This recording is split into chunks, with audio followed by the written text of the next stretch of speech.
اعوذ باللہ من الشیطان الرجیم بسم اللہ الرحمن الرحیم۔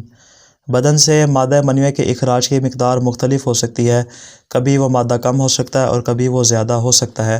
البتہ اس کی جو بنیادی وجہ ہے وہ خود انسان کی غذا کے اوپر منحصر ہے۔ اگر انسان کی غذا زیادہ سود میں زیادہ فائدہ مند ہو تو وہ زیادہ مقدار میں اس کی تولید ہوتی ہے۔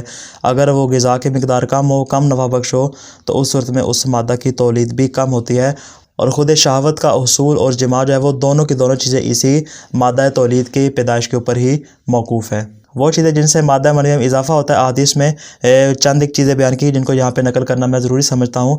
سب سے پہلی چیز ہے زیتون کا استعمال کرنا، کہ جس کے متعلق امام صادق علیہ السلام ارشاد فرماتے ہیں کہ یہ ماء صلب میں اضافہ کرتا ہے۔ دوسری چیز ہے بند گوبھی کا استعمال کرنا، اس کے متعلق بھی امام صادق علیہ السلام ارشاد فرماتے ہیں کہ یہ ماء صلب میں اضافے کا موجب بنتا ہے۔ اور تیسری چیز ہے پیاز کا استعمال کرنا، کہ جس طرح میں نے پہلے بھی حدیث بیان کی، تمام احادیث میں اسی بات کی جانب توجہ دلائی گئی ہے کہ پیاز جو ہے وہ انسان کے قوت جماع میں اضافہ کرتا ہے اور اس کے ماء صلب میں بھی اضافہ کرتا ہے۔ اور چوتھی چیز ہے انار کا استعمال کرنا۔ امام رضا علیہ السلام رسالہ ذہبیہ میں ارشاد فرماتے ہیں کہ انار کو کھانے سے ماء صلب میں اضافہ ہوتا ہے اور جو اس کے نتیجے میں بچہ پیدا ہوتا ہے وہ بچہ بھی حسین و جمیل ہوتا ہے۔ اور پانچویں چیز ہے اپنے بالوں میں کنگھی کرنا اور اپنے بالوں کو سنوارنا۔ دیکھیں دو الگ چیزیں، ایک ہے اپنے بالوں کو خوبصورت بنانا اور ان کو سنوارنا، ایک ہے اپنے بالوں میں کنگھی پھیرنا۔ ظاہر ہے کنگھی پھیرنے سے بال خوبصورت بنیں گے، لیکن بعض اوقات انسان کو ایسی چیز پہ عمل کرتا ہے کہ جس سے اس کے بال حسین ہو جاتے ہیں، لیکن یہاں مراد کیا ہے؟ یہاں بالوں کو خوبصورت بنانا مراد نہیں بلکہ بالوں میں کنگھی پھیرنا، یعنی المشط، جس کو حدیث میں بیان کیا گیا کہ اپنے بالوں میں کنگھی کرنا۔ امام صادق علیہ السلام ارشاد فرماتے ہیں کہ بالوں میں کنگھی کرنے سے انسان کا رزق وسیع ہوتا ہے، اس کے بال خوبصورت ہوتے ہیں، اس کی حاجت پوری ہوتی ہے، ماء صلب میں اضافہ ہوتا ہے اور اس کے بدن سے بلغم دور ہوتا ہے۔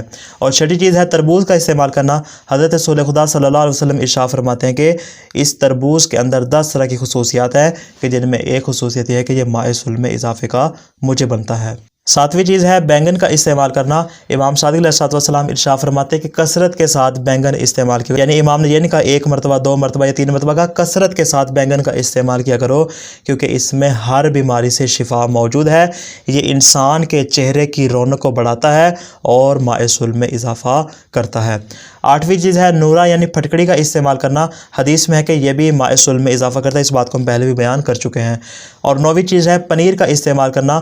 حدیث میں ہے کہ صبح کے وقت اس کا استعمال کرنا ضرر بخش ہوتا ہے اور شام کے وقت اس کا استعمال کرنا مفید فائدہ ہوتا ہے اور یہ ماء صلب میں اضافہ کرتا ہے۔ اور 10ویں چیز ہے میٹھے دودھ اور شہد کا استعمال کرنا، کہ جس کے متعلق امام موسیٰ کاظم علیہ السلام ارشاد فرماتے ہیں کہ جس کا مادہ منویہ متغیر ہے۔ دیکھیں تغیر کی امام نے بات کی، اس میں ساری چیزیں آتی ہیں، یعنی مادہ منویہ سے مربوط جتنے مسائل ہیں جو کہ اس کی فطری طبیعت سے ہٹ کے اس میں تبدیلی کا موجب بنتا ہے، چاہے رنگت کے حوالے سے ہو، چاہے اس کے گاڑھا پن یا پتلا پن کے حوالے سے، اس کے علاوہ دیگر جتنے مسائل ہوں اس کی کمیاں زیادتی کے حوالے سے ہو، تمام کے تمام مسائل کا اسی بات کے اندر موجود ہے کہ امام نے فرمایا جس کا مادہ منویہ متغیر ہو تو اس کے لیے میٹھا دودھ اور شہد بہت زیادہ مفید ہے۔ دعائے خالق دو عالم سے کہ وہ ہمیں ہر قسم کی بیماری سے محفوظ فرمائے۔ والسلام علیکم ورحمۃ اللہ وبرکاتہ۔